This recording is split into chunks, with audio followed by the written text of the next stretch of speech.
આ સર્વોત્તમનું જ્યારે તમે પાઠ કરો એટલે એમ ન માનતા કે તમે કોઈ શબ્દોનો પાઠ કરો છો, ત્યારે એવો ભાવ રાખજો કે આ ભગવત સુધાનો મને અનુભવ થઈ રહ્યો છે, આ સુધાનું રસપાન કરી રહ્યો છું, એવો ભાવ રાખજો.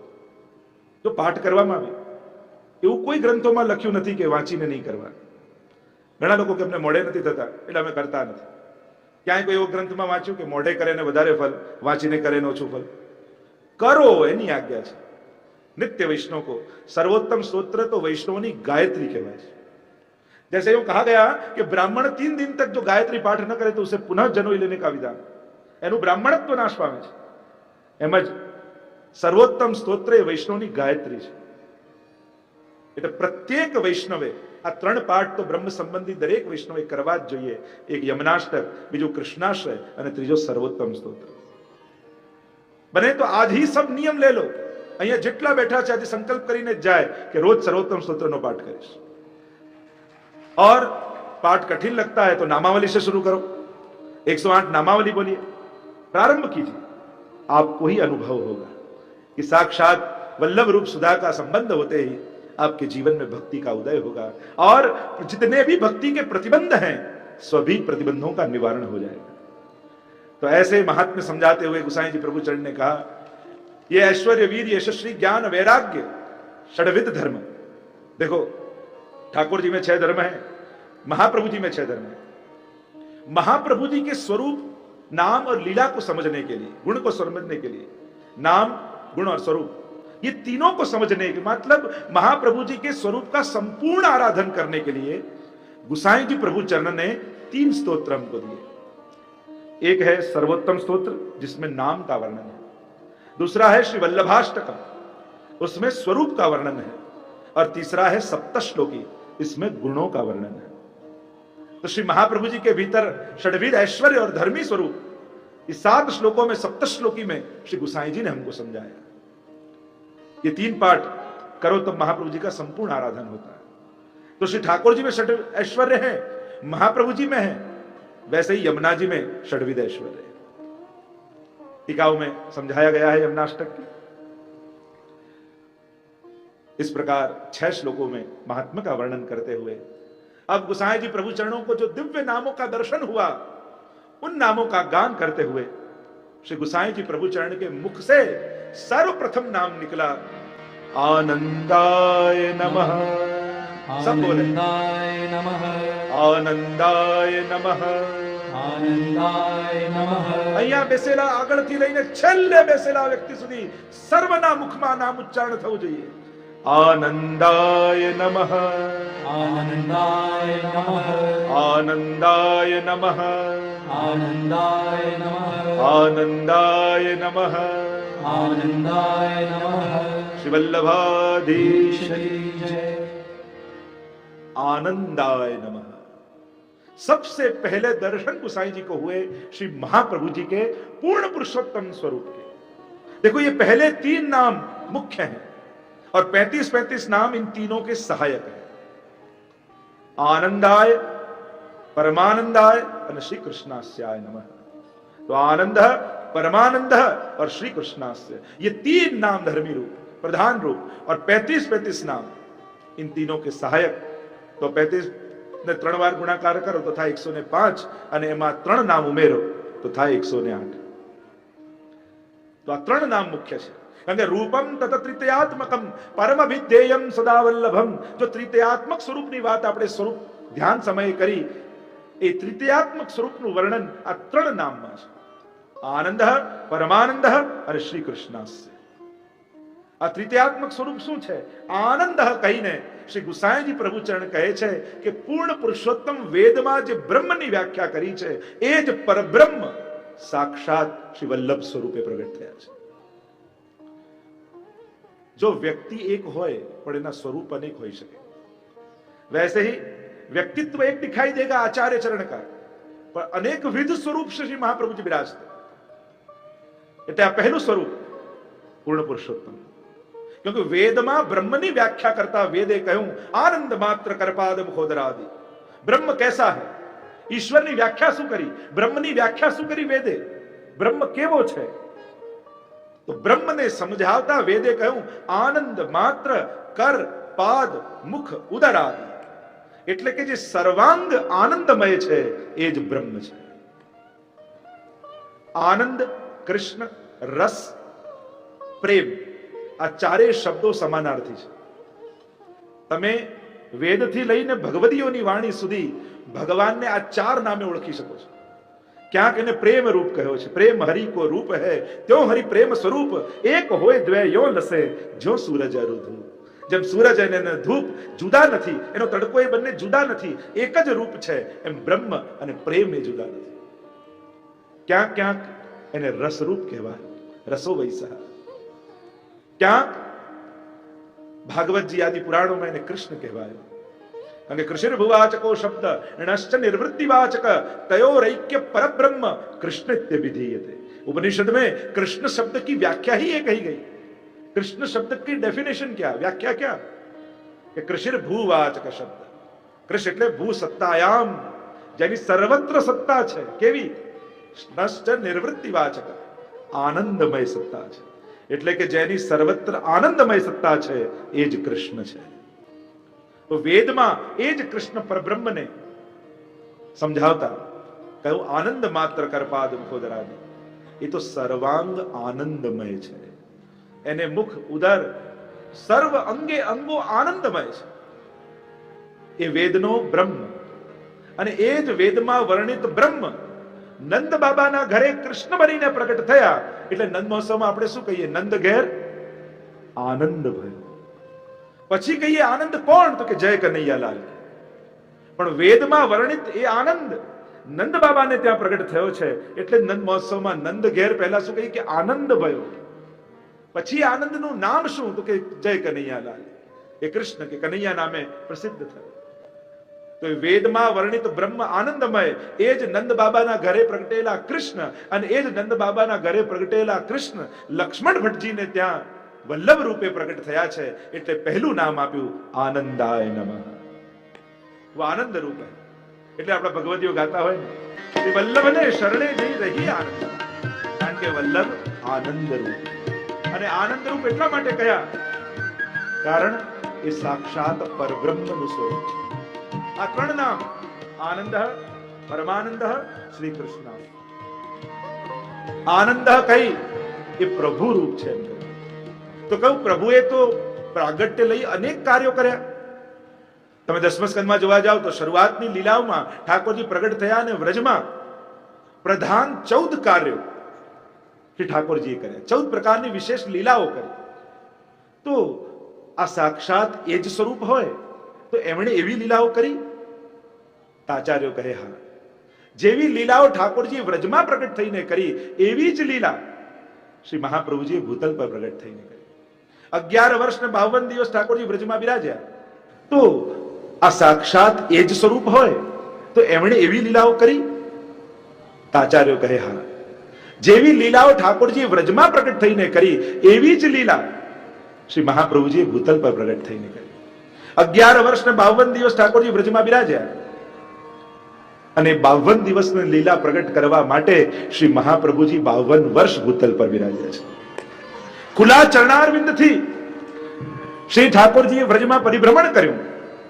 તો ભારત વર્ષની અન્ય ભૂમિ આવીને કહેવા લાગી કે પ્રભુ આપે વ્રજને તો પાવન કર્યું, પણ અમને આવું સૌભાગ્ય ક્યારે મળશે? ત્યારે ઠાકોરજીએ કહ્યું કે જ્યારે વલ્લભાચાર્ય રૂપે હું ભૂતલ પર આવીશ ત્યારે સમગ્ર ભારત ભૂમિને પાવન કરીશ, અને ખુલ્લા ચરણારવિંદથી શ્રી મહાપ્રભુજી સમગ્ર ભારત વર્ષને પાવન કરીશ. સર્વોત્તમ સ્તોત્રમાં એટલે જ નામ આવશે ભૂમિ ભાગ્યમ. ભૂમિ પણ પોતાના ભાગ્યની સરાહના કરે છે. તો 14 પ્રધાન લીલાઓ ઠાકોરજી વ્રજ લીલામાં કરી, તો એ 14 કાર્યો શ્રી મહાપ્રભુજીએ પણ કર્યા. એટલે આનંદ કહીને સાક્ષાત પરબ્રહ્મ છે, પ્રભુનું સ્વરૂપ છે એમ કહ્યું. પહેલું કાર્ય ઠાકોરજી વ્રજમાં કર્યું, સૌથી પહેલા પૂતનાનો ઉદ્ધાર કર્યો. પ્રભુ બાલક અવસ્થામાં છે, સુદાજીની ગોદમાં છે, ને પૂતના આવી અવિદ્યારૂપ, અને પ્રભુએ પૂતનાનો ઉદ્ધાર કર્યો. અહીંયા મહાપ્રભુજીએ પણ વૈષ્ણવને બ્રહ્મ સંબંધ આપી એમની જે અવિદ્યા છે એનો નાશ કરી, એમની ભીતર રહેલી અવિદ્યા નાશ કરી એમની પૂતનાનો ઉદ્ધાર કર્યો છે.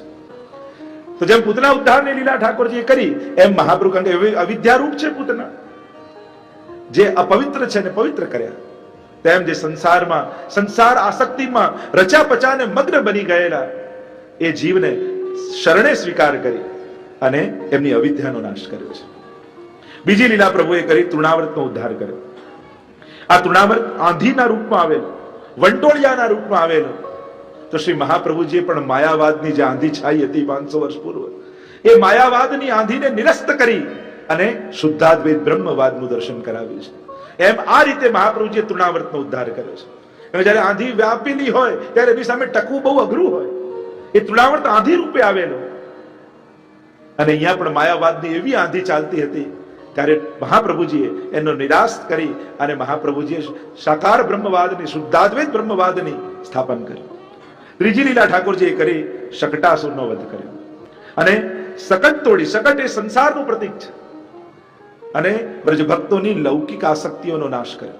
મહાપ્રભુજી કહે શકટ ભંજન લીલા એ બ્રજભક્તોની લૌકિક આસક્તિઓનો નાશ છે. તેમજ મહાપ્રભુજીએ બ્રહ્મ સંબંધ આપી અને ભગવત સેવા ઘરે પધરાવી વૈષ્ણવની સર્વ લૌકિક આસક્તિઓનો નાશ કરી સંપૂર્ણ આસક્તિ અને વૈષ્ણવનો નિરોધ ઠાકોરજીના સ્વરૂપમાં કરી દીધો.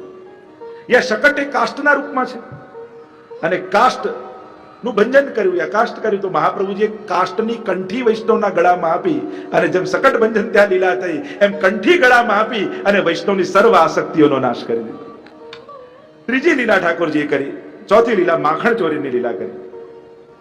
અને માખણ ચોરીની લીલા કરી એટલે કે ઠાકોરજી છાના માના વૈષ્ણવના વ્રજભક્તોના ઘરે પધાર્યા અને એમનું ચિત્ત હરી લીધું. તો મહાપ્રભુજીએ પણ આ માખણ ચોરી એટલે ચિત્ત ચોરીની લીલા એવું સુંદર સ્વરૂપ પુષ્ટાવીને વૈષ્ણવના માથે પધરાવ્યું કે વૈષ્ણવનું ચિત્ત એને છોડીને ક્યાંય જતું જ નથી અને ઠાકોરજી ઘરે વિરાજી એનું ચિત્ત ચોરી લે છે. તો જેમ ઠાકોરજીએ માખણ ચોરીની લીલા કરી એમ મહાપ્રભુજી પણ આ લીલા કરી છે. ઠાકોરજીને ઘરે પધરાવી એની સૌંદર્યનો, વૈષ્ણવને એની માધુર્યનો અનુભવ કરાવી વૈષ્ણવના ચિત્ત ચોર્યા છે. છઠ્ઠી લીલા ઠાકોરજીએ કરી. પાંચમી લીલા બકાસુર વધની લીલા કરી. અને બકાસુર વધની લીલા બગલો એટલે દંભ અને દંભનો નાશ કર્યો. શ્રી મહાપ્રભુજીએ પણ જે ભક્તિ માર્ગમાં ચારે બાજુ દંભ વ્યાપેલા હતા એ તમે અનેક ચરિત્રોમાં જુઓ. પેલું યંત્ર લગાડ્યું હતું અને અનેક પ્રકારના દંભો વ્યાપેલા હતા. તો મહાપ્રભુજીએ પણ વિશુદ્ધ ભક્તિનો માર્ગ વૈષ્ણવને આપી, કૃષ્ણ સેવાનો માર્ગ આપી, સંસારમાં જેટલાય દંભ વ્યાપેલા હતા એ સર્વનો નાશ કરી વિશુદ્ધ ભક્તિની સ્થાપના સમાજમાં કરી. અને આ મહાપ્રભુજીએ પણ બકાસુરનો વધ આ સમાજમાં કર્યો છે. તો જે લીલા ઠાકોરજીએ કરી, કારણ કે આપ તો આનંદ રૂપ છે, કૃષ્ણ રૂપ છે, તો કૃષ્ણ જે લીલા કરે એ સગળી લીલાઓ મહાપ્રભુજી કરે છે. છઠ્ઠી લીલા ઠાકોરજીએ કરી બ્રજમાં ધેનુકાસુર વધની કથા. ધેનુક એટલે દેહાધ્યાસનું પ્રતીક અને ધેનુકાસુરનો ઉદ્ધાર કરી ઠાકોરજીએ વ્રજભક્તોનો દેહાધ્યાસ લઈ લીધો. એમ જ મહાપ્રભુજીએ પણ ભગવત સેવા પધરાવી અને વિવિધ પ્રકારની સેવા એને તનુજા, વિત્તજા, માનસિયા ત્રણેય પ્રકારની. તો સૌથી પહેલા દેહને જોડ્યો અને દેહને જોડ્યો અને સમર્પણ કરાવ્યું અને સમજાવ્યું આ દેહ તારો સંસાર ભોગવવા માટે નથી, તારો દેહ તો તને ભગવત સેવાના સાધન રૂપે મળ્યો છે. અને એટલા માટે આવો ભાવ જ્યારે વૈષ્ણવને આવ્યો કે મને તો મારો દેહ ભગવત સેવા માટે મળ્યો છે અને દેહ બુદ્ધિ સમાપ્ત થઈ અને આમ દેહાધ્યાસ વૈષ્ણવનો ગયો અને એની ભીતર રહેલો ધેનુકાસુરનો ભગવાને ઉદ્ધાર કર્યો. જ્યારે તમે ભગવત સેવામાં દેહને જોડો ને, આપણે ત્યાં તો વાર્તા પ્રસંગમાં આવે છે શેઠ પુરુષોત્તમ દાસની વાર્તા. એમના દીકરા ગોપાલદાસને એમ થયું કે હવે પિતાજી ગરડા થઈ ગયા છે, ચલાતો નથી, લાવ હવેથી હું સેવામાં જઈશ. સંશય થયો અને પુરુષોત્તમદાસજી જાણી ગયા કે મારા દીકરાને સંશય થયો છે. જ્યાં અપરસ કરીને બહાર આવ્યો જોઈએ તો પુરુષોત્તમદાસજી 16 વર્ષના યુવાન એમને દેખાયા અને અનુભવ કરાવ્યો સેવા કરનારો ક્યારે ગરડો થતો નથી. એને તનુ નવત્વનું દાન યમુનાજી આપે છે, એને અલૌકિક સામર્થ્ય ઠાકોરજી આપે છે. આજે પણ ઘણા એવા વૈષ્ણવને હું ઓળખું છું, એમ દેખાય નહીં પણ સેવામાં જાય તો માળાએ પરોવી લે, શિંગારે કરી લે, બધું થઈ જાય. ઠાકોરજીને અલૌકિક સામર્થ્ય આપે છે. ઘણા આપણે ઘરે ઘરે જોતા આવીશું, આપણા વડીલ માજીઓ, અમે તો હવેલીઓમાં જોતા હોઈએ. હવેલીઓમાં 4 જણા પકડીને માણ દાદરા ચડાવીને એમને ચોકમાં લાવે, પણ જ્યાં દર્શન ખુલે માજી એવા ભાગે જાણે 16 વર્ષની કન્યા હોય. આપણને લાગે કે આ સામર્થ્ય આવ્યું ક્યાંથી? પણ प्रभु को सन्मुख देखकर वैष्णव में अलौकिक सामर्थ्य आ जाता है. तो यही है देहाध्यास से मुक्ति. वैष्णव भगवत सेवा में जब देह को जोड़ता है और उसे ये ज्ञान होता है कि देह तो साधन है, मुझे भगवान की भक्ति करने का प्रभु ने साधन दिया है, संसार भोगने के लिए देह नहीं है, तो उसका देहाध्यास समाप्त हो जाता है. तो जिस प्रकार भगवान ने धेनुकासुर का वध करके ब्रजभक्तों का देहाध्यास छुड़वाया, महाप्रभु जी ने फिर भगवत सेवा में देह को जोड़कर उनका देहाध्यास हर लिया, उनके भीतर हुए धेनुकासुर का उद्धार कर दिया. આગળ પ્રભુએ લીલા કરી ગૌચારણની લીલા, અને ગૌચારણ લીલામાં ઠાકોરજી ગાયોને લઈને વનમાં પધારે છે ખુલ્લા ચરણારવિંદ. તો શ્રી મહાપ્રભુજી પણ ખુલ્લા ચરણારવિંદથી 3 વાર ભારત વર્ષની પરિક્રમા કરે છે. અને ગૌ એટલે શું? ગો એટલે ઇન્દ્રિયો, ગો એટલે જ્ઞાન, ગો એટલે વેદ, ગોના અનેક અર્થ થાય. તો આ બધી ભટકતી ઇન્દ્રિયોને એટલે કે ભટકતી ગાયોને ઠાકોરજી ગૌચારણ સમયે બધાને ભેગી કરી હંકારતા નંદાલયની ગૌશાળામાં લઈ જાય છે. એમ મહાપ્રભુજીએ પણ આ દૈવી જીવોની ઇન્દ્રિયો ભટકતી હતી. આ વૈષ્ણવ જ્યારે ભટકતા હતા ત્યારે એમને પોતાના વચનામૃત, બ્રહ્મ સંબંધ, ભગવત સેવા આ બધું આપી અને પોતાની સેવાની લાકડીથી હંકારી, પોતાના વચનોની લાકડીથી હંકારી આ જેટલી ગાયો છે એ બધાને નંદ બાબાની ગૌશાળામાં પહોંચાડી દીધી છે. ये वैष्णव है, हमारे ठाकुर जी की गैया है. और महाप्रभु जी ने ऐसी कृपा की कि उनको अपने वचनामृत की लकड़ी से ले जाकर और उनको लेते लेते सबको नंदालय में पहुंचा दिया, भगवत सेवा में जोड़ दिया. तो जिस प्रकार प्रभु ने गौचारण किया तो हमारे महाप्रभु जी ने भी गौचारण किया, इंद्रियों का पोषण किया. गाय गौचारण करना यानी गायों को चराने जाना, गायों का पोषण करना. तो भगवत सेवा में इंद्रियों को जोड़कर महाप्रभु जी ने भी इंद्रियों का पोषण किया. आगे प्रभु ने एक महत्व की लीला की, वह है वेणुनाद की लीला. प्रभु ने वेणुनाद किया और वेणुनाद करके सर्व ब्रज भक्तों को सुधा का दान दिया. तो वैसे महाप्रभु जी ने वचनामृत वेणुनाद किया और अपनी वचन सुधा से सबको सिंचित कर उनके भावों का पोषण किया. महाप्रभु जी के वचनामृत सुनकर कैसे कैसे विद्वान प्रकांड पंडित हैं चरणों में लौट जाते. पद्मनाभ दास जी की वार्ता में देखिए आप, भागवत जी के प्रकांड पंडित हैं पद्मनाभ दास, और व्यासपीठ पर विराजमान होकर भागवत जी की कथा कर रहे हैं. महाप्रभु जी वहां पधारे और खड़े हो गए, सुनने लगे कथा को. जहां श्लोक का विवेचन करके विराम लिया पद्मनाभ दास जी ने, महाप्रभु जी ने कहा पद्मनाभ दास और इस विषय में आगे कहिए. और कहने लगे, वापस विराम लिया, कहा और आगे कहिए इस बारे में. 3-4 बार हुआ और फिर वापस कहा कि और कहिए. तो पद्मनाभ दास जी ने कहा जो सुखदेव जी ने कहा वो सब मैंने कह दिया, अब आगे कुछ हो तो आप कहिए. पद्मनाभ दास जी उठ गए, महाप्रभु जी विराजमान हो गए और अनेक समय तक उसी श्लोक पर आपने गाथा गाई, उसका विवेचन किया. और जब कथा का विराम हुआ तब महाप्रभु जी ने पूछा, पद्मनाभ दास ये सब कहां से आयो? तब पद्मनाभ दास ने दंडवत करते हुए कहा, जब प्रभु अपनी कथा कहने स्वयं ही विराजमान हो तो फिर बाकी क्या रह जाए. जયારે પોતાની કથા પોતે જ કહેતા હોય તો પછી બાકી શું રહી જાય? हमारा जीवा जीवो શું समझवाना. तो तब वेणुनाद कर कर प्रभु ने सबके भावों को सिंचित किया. आज महाप्रभु जी ने वचनामृत करके उनके भावों को सिंचन दिया है. ये वचनामृत ही महाप्रभु जी का वेणुनाद है. आगे प्रभु ने लीला की, दावाग्नि का पान किया और दावाग्नि का पान कहीं किया. वैसे ही महाप्रभु जी ने भी मोह, लोभ आदि जितने जितने दोष थे उन भक्तों की समग्र दोषों को महाप्रभु जी ने नाश कर दिया.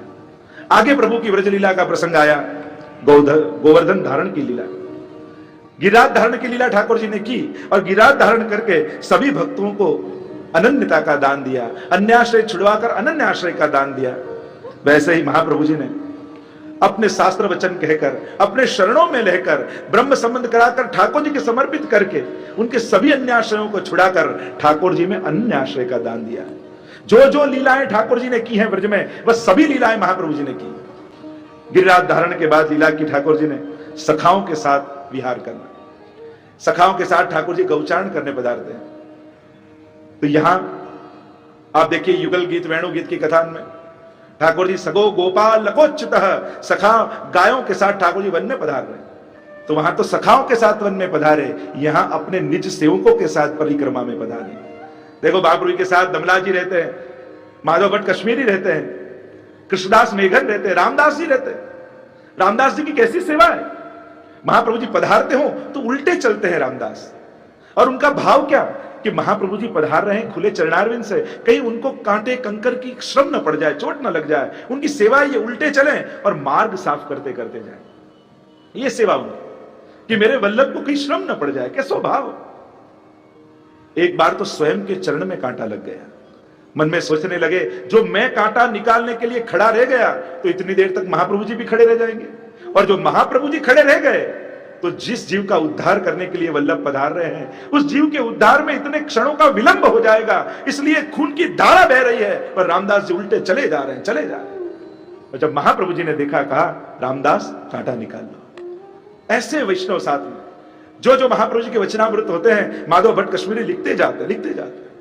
दमला जी तो आपकी परछाई रूप से सदा सेवा में तत्पर है। तो जैसे गौचारण के समय सखाओं के साथ प्रभु ने विहार किया है, वैसे ही दैवी जीवों के उद्धार के लिए श्री महाप्रभु जी अपने निज वैष्णव के साथ पधारते हैं। आगे ठाकुर जी की लीला में ब्रज से ठाकुर जी मथुरा पधारे हैं और अवतार कार्य करने के लिए पधारे। वैसे ही महाप्रभु जी काशी से, जैसे अडेल से काशी पधारे और वहां अडेल मुकाम किया, घर बनाया, वहां सब शास्त्रार्थ करने आते। इस प्रकार महाप्रभु जी ने भी लीला की है। आगे प्रभु की लीला आई महारास की लीला। प्रभु ने गोपीजनों को आह्वान किया है, शरद की रात्रि में महारास का दान दिया है।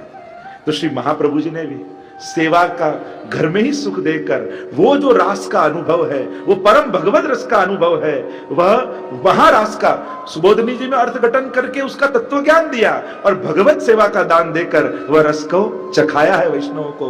पुष्टि महारस देन प्रगटे, पुष्टि महारस देन। जो हमारे दैवी वैष्णव कीर्तन में गाते हैं कि महाप्रभु जी क्यों पधारे हैं, वो महारास का रस देने के लिए भूतल पर श्री वल्लभ पधारे हैं। ठाकुर जी जेम ब्रजमा महारास नो अनुभव कराव्यो ब्रज भक्तों ने, મહાપ્રભુજીએ પણ આ મહારાસનો અનુભવ નિજ સેવામાં ઠાકોરજી પધરાવી અને પ્રત્યેક જીવને ભગવદ રસનો અનુભવ કરાવ્યો છે.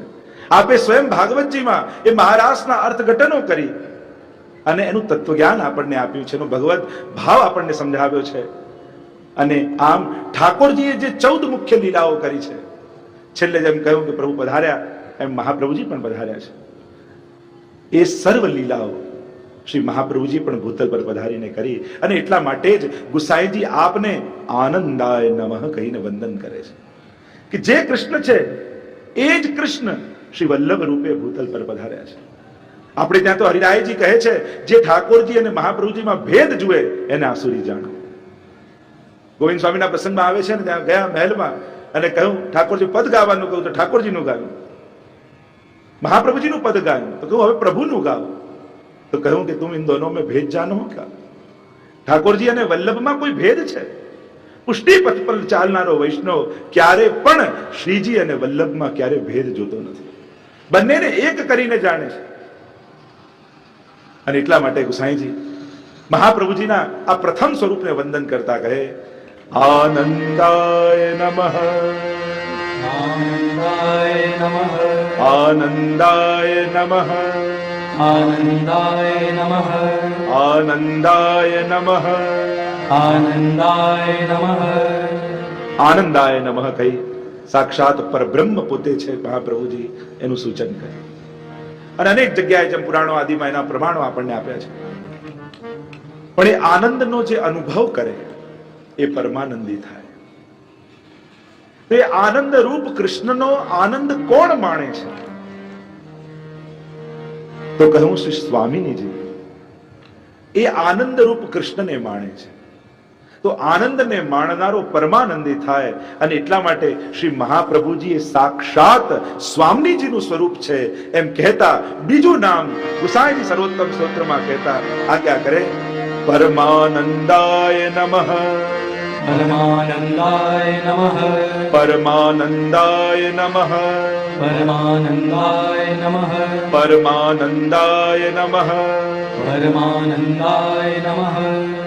परमानंदाय नमः કહી સાક્ષાત સ્વામીજીનું સ્વરૂપ શ્રી મહાપ્રભુજી છે એમ કહે. કારણ કે આનંદને માણનારો પરમાનંદી થાય છે અને આનંદ રૂપ કૃષ્ણને માણનારા સ્વામીજી છે. પુષ્ટિ ભક્તિનો સર્વોચ્ચ આનંદ કયો? કૃષ્ણ ભક્તિનો સર્વોચ્ચ આનંદ કયો? તો કૃષ્ણ ભક્તિનો સર્વોચ્ચ આનંદ એ કે રાસ સમયે, એ મહારાસ સમયે સ્વામીજીને રાસમાં જે આનંદ અનુભવ થાય છે એ સર્વોચ્ચ આનંદ છે. એનાથી ઉપર બીજો કોઈ આનંદ નથી.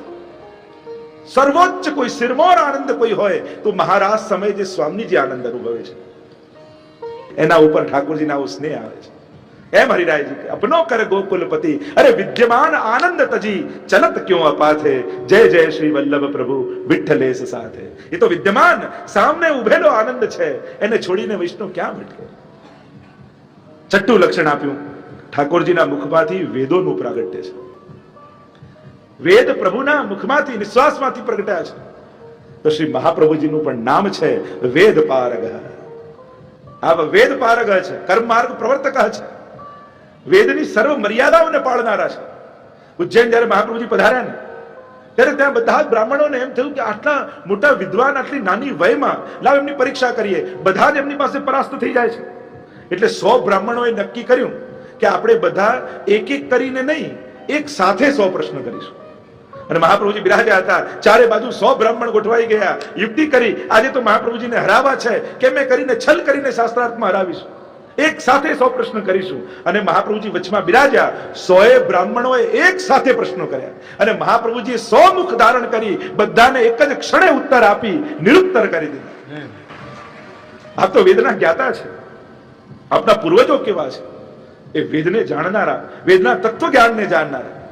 અને વેદનું ફળ ભાગવત, અને ભાગવતને મથીને સેવા માર્ગ મહાપ્રભુજી આપણને આપ્યો છે. કારણ કે ભાગવત નિગમ કલ્પ તરોર કલિતમ ફલમ શુકમુખાદ અમૃત દ્રવ સંયુતમ પીબત ભાગવતમ રસમાલયમ મુહુરહો રસિકા ભુવિ ભાવુકા. આ વેદનું ગલિત ફલ ભાગવતજી છે. અને પુષ્ટિ માર્ગ એ ભાગવતી ભક્તિ કહો, નિર્ગુણ ભક્તિ કહો, નિષ્કામ ભક્તિ કહો, પુષ્ટિ ભક્તિ કહો, આપણે સમાનાર્થી શબ્દો છે. ભાગવતજીનું દોહન કરી જે નવનીત નીકળ્યું એ જ પુષ્ટિ માર્ગ રૂપે આપણને આપ્યું છે મહાપ્રભુ. તો વેદોનું પ્રાગટ્ય તો શ્રી વલ્લભના મુખમાં એ સદા વેદ વિરાજમાન છે. 7મો ધર્મ આપ્યો, પ્રભુના મુખમાં અધરામૃત છે. અધરમ મધુરમ મદનમ મધુરમ નયનમ મધુરમ. તો એ જ સુધારું શ્રી વલ્લભ પોતે છે. આ વચનામૃત દ્વારા, કારણ કે મુખારવિંદ થી 4 પ્રકારે કૃપા કહી છે. વાર્તા સાહિત્ય આદિ તમે જુઓ, ચરવિત, જૂઠણ, વચનામૃત અને અધરામૃત. તમે વાર્તા સાહિત્યનો થોડું કરો તો આ 4 શબ્દ તમને મળશે. તો એ સમયે જ્યારે સાક્ષાત પ્રભુ વ્રજમાં બિરાજતા હતા ત્યારે અધરામૃત અને સુધા દ્વારા જીવોને ઉદ્ધાર કર્યો. અને આચાર્ય રૂપે જ્યારે મહાપ્રભુજી ભૂતલ પર પધાર્યા ત્યારે સ્વયંના વચનામૃત દ્વારા જીવોનો ઉદ્ધાર મહાપ્રભુજીએ કર્યો છે. ભાગવતજીના 7 પ્રકારે અર્થ મહાપ્રભુજી કર્યા. શાસ્ત્રે, સ્કંદે, પ્રકરણે, અધ્યાય, વાક્ય, પદેક્ષરે એકાર્થ સપ્તદા જાનન અવિરોધેન મુચ્યતે. 7 પ્રકારે ભાગવતજીના અર્થો કર્યા મહાપ્રભુજી. અને આ ભાગવતજીના ગૂઢ તત્વોને સમજાવી આપણને આ ભગવાનની લીલાઓ સમજાવી છે. એક એક સ્થાનોમાં વ્રજના સ્થાનોને પ્રગટ મહાપ્રભુજીએ કર્યા. આ લીલા આ સ્થાન પર થઈ, આ લીલા આ સ્થાન પર થઈ. અને આમ એ જે સુધા હતી, સારસ્વત કલ્પમાં પ્રભુએ જેનું દાન કર્યું હતું એનું જ દાન મહાપ્રભુજીએ વેણુ ગીત પુનઃ યુગલ ગીત કી રસ બરખા બરખાઈ પ્રગટ ભય માર્ગ રીત દિખાઈ. આપે આપના વચનામૃતો દ્વારા સિંચન કર્યું છે. જ્યારે જ્યારે જીવ વલ્લભના વચનામૃતનું શ્રવણ કરે છે, અને વલ્લભ અને ગુસાઈજીના વચનામૃત એ તો સ્વરૂપાત્મક છે.